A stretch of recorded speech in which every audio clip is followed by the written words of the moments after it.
Hi, everybody. This is Eileen from EileenGoesLean-VSG coming to you today on Tuesday, July 25th, 2017. This is my 26-week slash 6-month update from vertical sleeve gastrectomy surgery.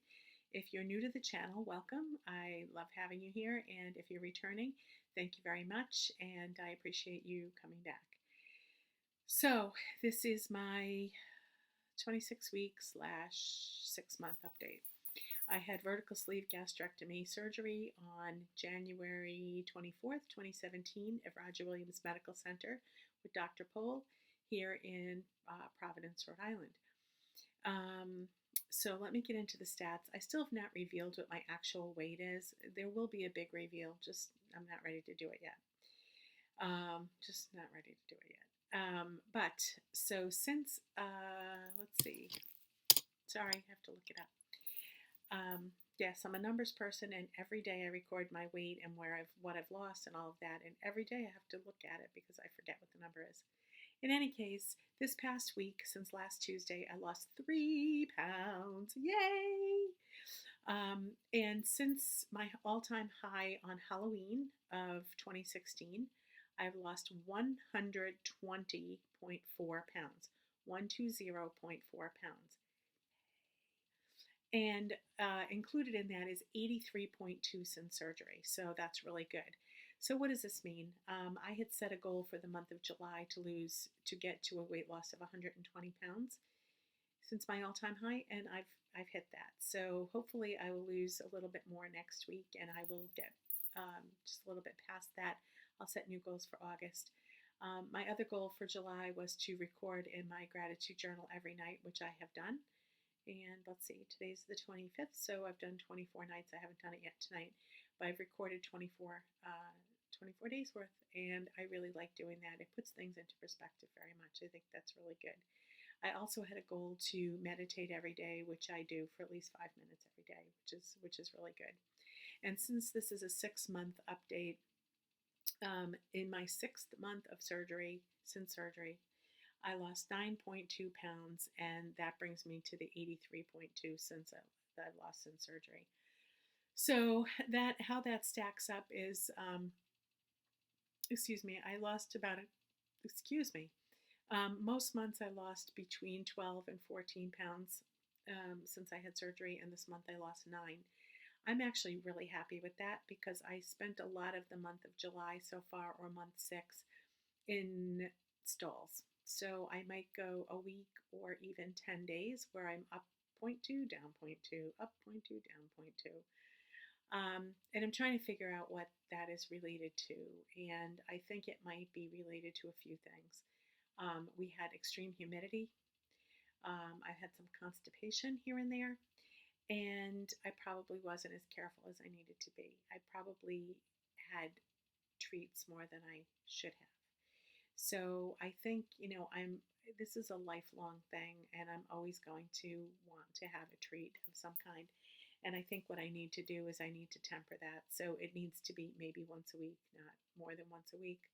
And I need to really be mindful about what I'm eating and not eat too quickly, and really be mindful about what I'm eating. And when it's not mealtime, you don't eat. When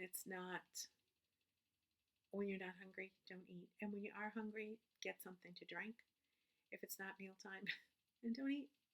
So, it's that easy. So what do I think about all this? I think it's great. I really do think it's great. I'm very excited. I actually feel as though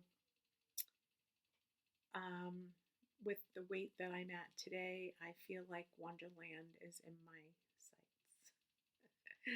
I feel like Wonderland is an achievable goal. I feel like Wonderland will happen, which is really exciting because I have not been in Wonderland in a long time. I would say probably not since I was a newlywed, and we just celebrated 38 years of marriage. I will also say that right now I am about 11 or so pounds heavier than I was when I first started at the company I worked at for 31 years in 1985. that was. And I'm 11 pounds heavier now than I was then, which is fantastic. And, I'm inching closer to Wonderland. And I would say that the lowest I ever got was, um, let's put it this way, I was over 200 pounds when I got pregnant with my son. And I thought I was doing well. I had lost some weight when I got pregnant with him. And let's see, he's 34, so that was 35 years ago. So it's been a long time since I've been near Wonderland. And I can see it happening. I'm excited.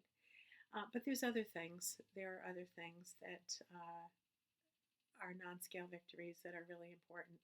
And I've been talking about them all along, but they're really important. For example, this top that I'm wearing, you can't really tell. Maybe you can tell when I do this.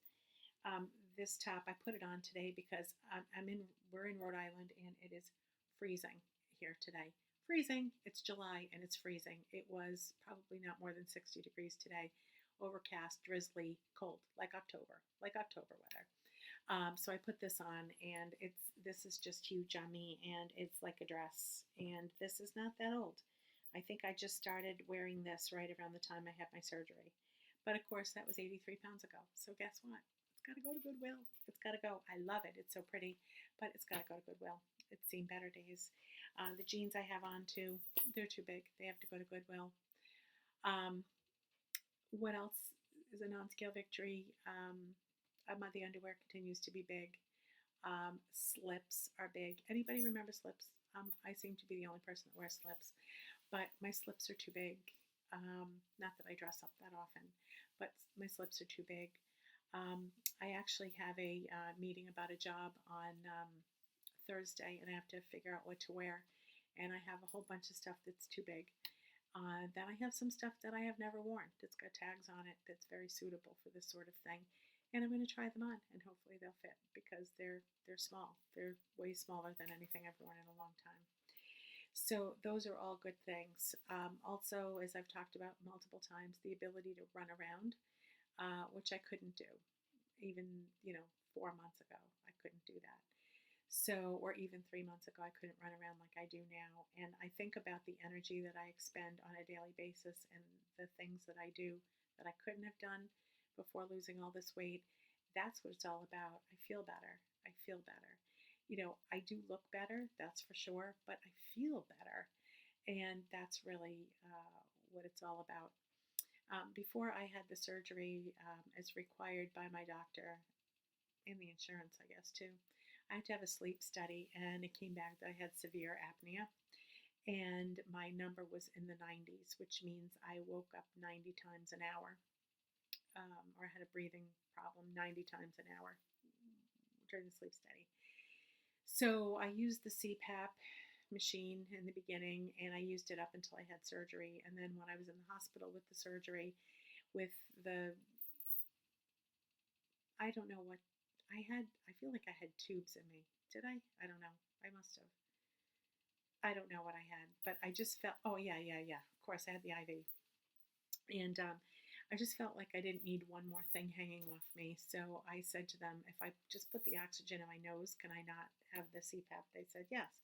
So that was the end of me using the CPAP. I never used it again. But I'm told that my snoring is down to a minimum and I'm not disturbing the peace when I'm sleeping anymore.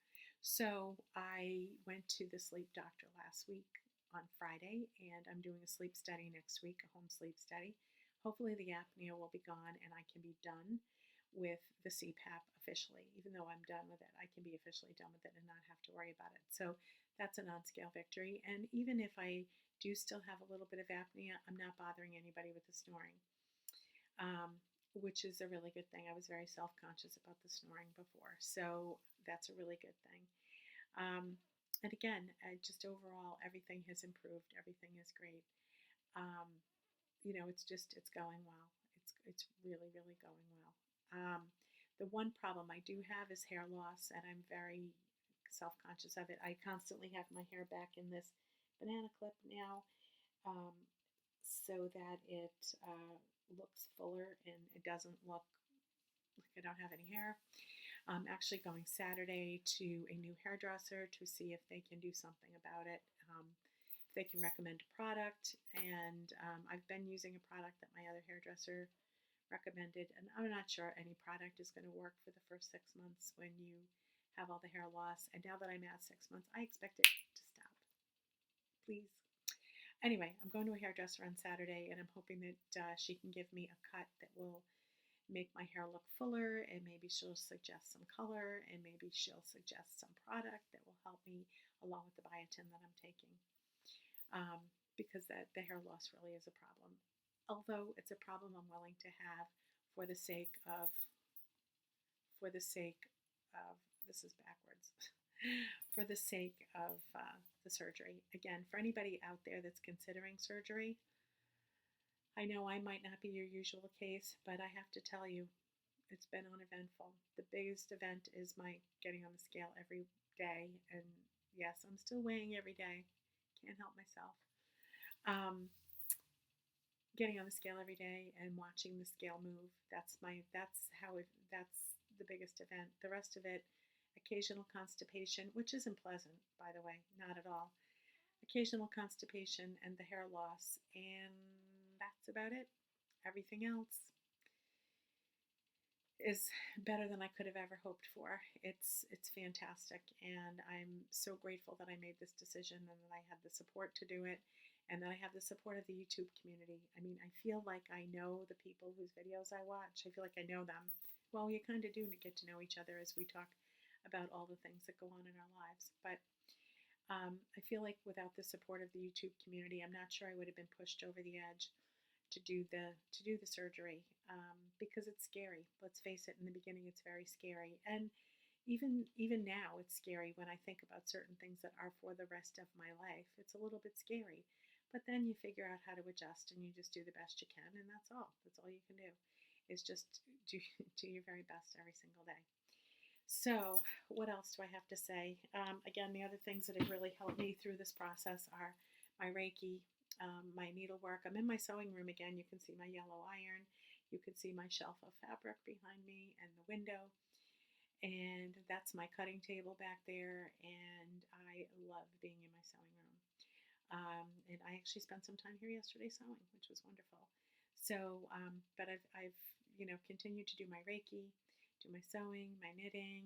I haven't really done any jewelry making, but I've been doing a lot of knitting and crochet, and my sewing and my Reiki, and just trying to remember what this is all about, the crazy journey, and just trying to be kind to myself and show grace and just try to be peaceful and calm as much as I can. And believe me, I have stuff going on. Everyone has stuff. We all have stuff. But if you look at it from an attitude of gratitude and just being thankful for what we have and how we're doing, then I think you come out on the other side. Well, so now I've babbled for 13 minutes, and I apologize for the length of the video. But again, if you have any questions, please feel free to leave them in the down bar. Mentioned I'm in Rhode Island. I'm 59 years old. Had the surgery 6 months ago. What else do I need to say? I'm about 5'4". About maybe 5'3", but I say I'm 5'4". Anyway, I hope you all have a great week. I'll be back at you next week to talk about August goals and what happened this past week. And I say peace and love to all. Have a great week.